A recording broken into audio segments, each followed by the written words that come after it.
Isang mapagpalang araw po sa ating lahat. Magandang araw at magandang gabi. Mega love shoutout po dyan sa mga solid supporters ng EDC, mga silent viewers at mga OFW. Shoutout po at kumusta po kayo? Ngayon nga po ay may panibago po ulit tayong tatalakayin.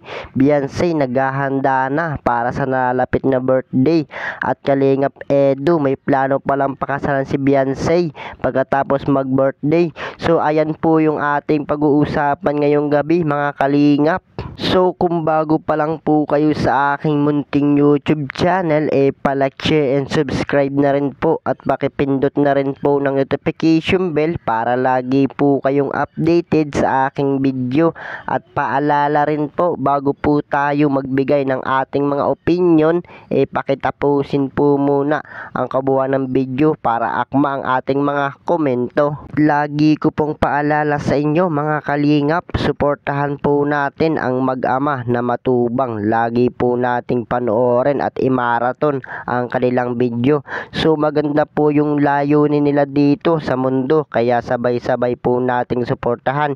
Yung sa araw-araw po nila ng pagtulong, suportahan po natin nang sa ganon ay marami pa po sila malingap. Lalong-lalo na nga po dyan yung mga kapo sa pangangailangan ay malingap nila. Ganon din po ang kanilang may bahay na si Ate Edna Vlogs at Jackie Tapia.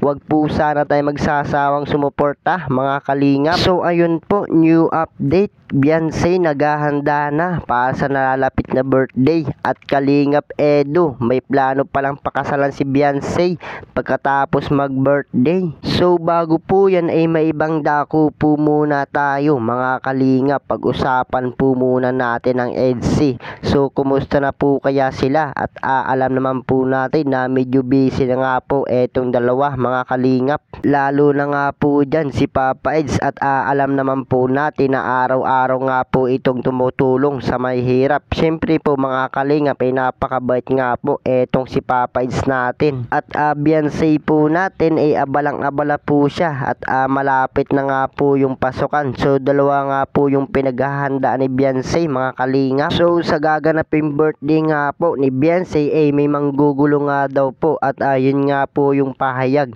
ni Kuya Bal. So pag wala nga daw pong green tags ay hindi nga daw po makakapasok. So syempre mga kalingap, yun yan po ay para sa ikakaayos na kaganapan para kay Beyonce. So ayun po, balik nga po tayo dito sa ating tatalakayan ngayong gabi mga kalingap.